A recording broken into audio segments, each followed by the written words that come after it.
Hey sellers, if you could hear the unvarnished truth about what buyers are saying when they tour your house, you might be surprised, maybe shocked, maybe sad. But let's dive into what is really being said about your property when buyers see it. Hey everybody, it is Alyson, your real estate strategist and realtor for the South Denver area. As I am out with buyers in this high inventory, high choice market, boy, I tell you, I hear a lot from them. Unfiltered, unvarnished, tough truths about houses. And whether those comments fall more in the positive column or more in the negative column is going to decide whether you are getting an offer. So it's not going to surprise you much, I don't think, that the showing begins before we've ever made it in the front door, which means the commentary from the buyers starts outside as well. In the worst case scenario, we're hearing, oh my goodness, dead plants, weeds, peeling paint. If this is what the outside looks like, what is the inside going to look like? Even though they've already seen the pictures and picked to see this house. That is not what we ideally want to hear, but it certainly happens sometimes. A little bit of glossing, pictures that are maybe a few months old, but it goes beyond that. The buyers are taking in the whole neighborhood. And you don't have control over the whole neighborhood, but you certainly need to know. They're looking at cars on the street. There are too many parked cars. My kids are going to run out to grab a ball between them. They might get hit. It doesn't feel safe. It feels cluttered. I feel a little claustrophobic. These streets feel narrow. Does the HOA keep up with things around here? If I'm going to have one, do they actually do anything? Because most of these houses look like they need to be painted. No one's telling them. I don't really want to look at that house across the street from me. What in the world? Have they mowed their yard? Have they pulled a weed? These are the types of things that all factor into how someone feels about your house. And while the agent is fumbling with one of 6 different type of lock boxes to get it open, and the buyer is peering at the details that are just a few feet away from the door, and they see peeling paint and wood rot near the front windows, they think or say, I thought this house said they had updated all the mechanical and taken care of it really well, and there was a new roof and it was really easy to move into, but it looks like it's not really all been done. And sadly, sellers, there are times when the buyer just doesn't even want to go in. They pull up, maybe get out of the car, maybe not. The drive into the neighborhood, the pulling up to the house, the look at the yard, the style of the house, the things they thought they had nuanced through in photos, and it's just a dud for them. They're just like, I know I'm going to hate it. I hate the outside. I don't like the yard. I don't like the feel. I don't want to go in. And so onward we go. And I know that's a tough pill for some sellers to swallow because in some cases they have their agents calling and telling us how offended the seller was that the buyers didn't show. The thing is, very often the buyers did show. They weren't a no-show. They drove by and said, let's keep going. All right, so the first area where you're going to hear the most negative comments on your house is your first impressions. Next, it's coming in the house. We bring all the buyers through the front door just as their guests and family and friends and strangers are going to come through the front door. Only the homeowner comes through the garage day in and day out through that private homeowner entry.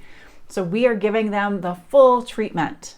They get to see the entryway, where the stairs are. Is it tall? Is it vaulted? Is it light? Is it dark? Does it see to the back of the house? Does it look right out onto the backyard? They get to have a grand first impression moment, and hopefully it really speaks to them. The other thing they're taking in right away is smell. And what you don't want them to say in the first few seconds in the house is, oh man, another one of those plug-in air freshener things. Those are so gross. It was just like the last house. Are they hiding something just like the last house? You know what that means? The buyers are now on point. They're in investigation mode. They're not in observation mode. They're not in connection mode. They're now investigators. You do not want to use plugins. You do not want to use air fresheners. You do not want to use cover-ups in your home. Your home should smell like nothing. Neutral. Maybe at best vanilla and fresh baked cookies. And if it's going to smell like cookies, it better be because it's cookies, not something else. When you move in a little deeper in the home, I just cringe with sadness when I hear Come down here. Does it smell like water, wet, moisture, mold? What is that? Or up in the primary suite where the pets are usually very welcome. Does it smell like pee up here? Is that cat pee, dog pee, wet dog, both? Do you know what kind of animals they had? I do not want to deal with cat pee. I mean, wet dog, okay, we can pull the carpet up. I'm not worried about it. But we got a house once when we were in our 20s that had cat pee and we were never able to get rid of it. And I'm not doing it again. Sellers, this smell part is so essential that even when I do virtual tours with my buyers, whether we're on FaceTime and so it's live or I'm recording it and sending it later, I enter the home for the first time with my client. So on video, I haven't already gone through the house, turned on lights, and then come back out to start. I will do it with them entering the front door. Why? Because I want to be able to tell them, oh, smells like pee. Oh, smells like cookies. Oh, smells like an air freshener, really bad. Let's see if I can uncover what they are trying to hide. I have had clients over the years, especially in the heyday of the pandemic when it was so hard to get a home, try to put in offers sight unseen. They figured they had mastered how to discern a house and its livability through photos. And I said, I will not do it. You have to send me a written disclaimer if you want to put in an offer sight unseen. And when they realized that and how serious I was, they didn't want to do it. They said, okay, fine. I said, I do it because I want you to have a smell test. I need to smell that house for you. And I'll tell you, the house they were going to do stunk so bad. So they said, the next one, please go do a smell test. That one stunk too. By the time we got around to the third house, they were serious about that one was great. And they got that house. Always, always, always. I, for my buyers, will do a smell test if they're not here. Sellers, the buyers who are in your house, are automatically doing a smell test the minute they walk in. You need to do everything in your power to have no smell, make it neutral in your home. And if it does pass the smell test, then sounds come up next. All the senses. Do you have a lot of barking dogs nearby? Do you have a lot of airplane noise? Are you near a road? If location, you can't change the airplane noise and the road noise. You could have a water feature. You could have upgraded windows. You could do things you need to market about your house that will appeal to your buyer. But if you have barking dogs all around, try to go make nice with those neighbors so they are not letting those dogs out during showings, because that will kill a deal faster than you can imagine. It just happened this week. I had clients who had 3 houses on their list. When they went back to revisit all 3, the same dogs that had been out barking on the first visit were still out on the second visit. They had an open doggy door with free rein to come out and bark anytime anyone came near. And they said, never mind, we will just write this one off. That seems horrible. And so they focused on one of the other 2. All right, let's say you have nailed it. Great first impression on the outside, great first impression on the inside. No smell, no sound issues, fabulous location. Are you a green light all the way? No, we still have to talk about cleanliness and condition. This is where all the little details add up. It's never a good sign when the buyer is a few paces ahead of me and I hear, what is this? And laughing. Or that's a look, but not a good one. Honey, come look at this. This is hilarious. Or we've made it to the kitchen and the buyer goes, oh yeah, I remember this house from the pictures. They look at their partner and go, this is the house with the really ugly green room upstairs that we aren't sure what we're going to do with. Yes, it's memorable. And I have said it's nice to have something memorable about your house. I usually don't want it to be an entire bedroom in a bright shade of children's green. When I hear, Joanna Gaines looks like she threw up in here, it feels like a dungeon. Ugh, did you see the air return? It is so dirty, like caked on dirt. I feel like I'm dirty now that I saw that. That is never a good sign. They said the kitchen was updated. There's new quartz on the countertops on the back, but they left the granite on the island and the backsplash matches the island. This thing is a mismatched mess. What are they talking about? Or this place looks like a DIY free-for-all. I feel like I am opening a can of worms if we buy this place. I feel like we'll be fixing stuff for years and it will cost us more than if we just remodel some other house. When buyers see dust, dirt, grime, half-done projects, attention only paid to part of the house, and the other house really feels mismatched and undone, It gives them a poor first impression and the feel that the sellers didn't really care for the house, no matter what the initial listing told them and that initial connection they had to come and see the property. Now, sellers, if you're sitting in your house and you're thinking about listing in the next year or two, so you're going, no, my front yard looks really good. I have it professionally maintained. I'm golden there. We don't have pets. It smells neutral. We've even asked our friends when they come over, when our kids come to visit, we're like, all right, does it smell like anything? No, mom, dad, we promise. You don't have, nose blindness. You're good. Okay, great. And you know that your house is clean. You know that you have neutral paint throughout. So you feel like, I am good. We still have one more category to go, and that is space and flow and light. If your house does not exude bright and easy and flowy and a livability-ness, I know I just made up a word there, then we're still dying on the vine with the buyers. When I hear things like, it feels like a dungeon in here, it is so dark, there is not enough room in the kitchen for more than one person, how am I gonna bake with the family in here? How are we gonna host and have people over? That closet in the main bedroom does not have enough room for clothes for 2 people. I feel like I'm gonna bump into you in the morning while we're getting ready. This backyard feels like a fishbowl. That's not a good sign either. Why is this basement so choppy? They should have just finished the room. It's like 700 square feet. Why are there 3 spaces?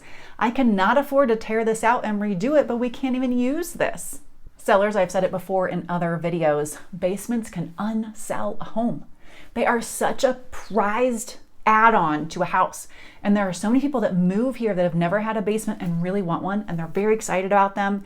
And they've gone to new builds and toured, and even if they don't want a new build, they have been in to see how great those basements live. If your house does not have a wide, open, bright opportunity in the basement, even unfinished space that could be created the way they want, if it is choppy and dark, it will unsell a house. Basements are a space of potential. They are meant for fun. Sometimes they are allotted in the buyer's mind to family or guest room, but more often it is bonus. And if you take that away with bad basement design, it's going to cost you. There was a house in King Carroll back in the pandemic days when it was a lot easier to sell a house that was not selling. And it was almost all due to the basement layout. And those sellers had to come down to accommodate for deconstruction of that basement so that someone could come in and make it what they wanted, because of the way they had designed that space, that there was not one large room. It was a single room, a hall, a single room, a hall. And they weren't even bedrooms. They were hobby rooms and drop ceiling. They didn't even use drywall. And in the middle of a market where anything should have sold, this one couldn't. Basements will unsell a home. Now, aside from that, is it realistic for a seller to punch out a wall, expand a footprint, to change the layout of a kitchen and redo it, all with the intention of selling? No. You can check out my ROI on the projects video, and it will prove that for the most part, if you're going to do the work and then turn around and sell, you're usually not making all that money back. But you can do wonders in your home to bring in light, to create flow, to make it feel like the house is livable and inviting. And there's even a lot you can do quickly in a backyard to remove any fishbowl feel, to increase privacy and make it feel warm and livable and inviting to be in that backyard space. Backyards are selling points here in Colorado with our fantastic, not humid weather. If you have already had your home looked at by an agent, if your home had been on the market and your agent didn't give you any tips, any pointers, said it was great, just took the photos and didn't change anything, you probably need a second opinion, even from a friend. Putting a house on the market, in the marketplace as a product, is a very different feel than a house designed for living, even ones that are staged. My stagers and designers redesign their homes when they're putting them on the market. They're like, I do less, I do it differently when I need to sell the house than I do when I live in it. So even someone who's professional changes things up when it's a product in the marketplace. So I'm gonna guess if they do, you probably need to as well. But here's the good news. Once we get it right, once we get a bow tied on it, the little cherry on top, and we are connecting emotionally with the buyer in a positive way and not all these negative ways, we are then selling them their home. The whole goal is not to sell them your home. We want to sell the buyer their future home, which is why we need to remove all of those things that distract them about your home and move them in a direction of adding things that help them identify with this being their home. If your home has weeds and peeling paint and is dark and feels dingy and dirty, then for a buyer to want to make an offer on it, they're essentially saying to themselves, I identify with being a homeowner of a dingy, dark, dirty, weed-ridden, peely paint house. Well, that's a really hard self-identification statement for someone to make, especially when they're putting so much money into that in this market in Denver. But if your home is weeded and floral and well planted outside and manicured, and they come in and smell nothing offensive, and it's well cared for and maintained and cleaned, and they feel like the sunlight floods in, and they have a place where they can put the Christmas tree. Oh my goodness, we are now changing the story. We are emotionally connecting with a buyer who goes, oh, I have a place where I can invite people. We can host Christmas. It's going to feel like a great place where I can sit and have coffee. I can see myself on that back patio having coffee on Saturdays. The dog can be playing. Oh, it's going to be a great spot where the kids can play ball. I can't wait for that. Oh, that kitchen, it feels so open. It's going to be fantastic to put some cookies out on a tray when we have friends over. And I think we're going to be able to fit like 8 people in that living room, and that kitchen table. Oh, I think it's going to be really nice to have the parents over here, and I can picture when we're doing birthday smash cake moments there. Oh yeah, that's going to feel good. And that bedroom is so big. What a retreat from these crazy weeks I have been having. I cannot wait. That shower is just going to soak me in hot water. It's so lovely and so big. These hard surface floors should be pretty easy for us to take care of. The dogs won't scratch them up, so that's nice. I really love all the windows, and while I've got neighbors behind me, at least there's a lot of trees. I feel like they can't really see in. It's a little bit private, so that'll be nice. Maybe I'll meet them and make some new friends. These are the things that we hear, that they tell themselves, but they say this stuff out loud in a house that connects. So instead of talking about what is unlikable about your house, they identify with what is likable about the house being their house. And that is the golden ticket. That is what we want. The emotional connection of, where do I rest? Where do I laugh with my family? Where do I put Band-Aids on boo-boos? Where do I cook great meals? Where do I have coffee? Where might I have a glass of wine at night? And they are thinking home, and they've connected. And sellers, sometimes it's hard to figure out, what do you have to do? What should you do? What could you do? What you should never do to avoid losing money? But I would love to have that conversation with you. If someone hasn't had that conversation, or you don't like the conversation you've had, please reach out. I would love to walk your home with you and talk about what could be, so we can connect emotionally with the buyers about what their home is going to look like when they're looking at your house. And hey, I will see y'all next week.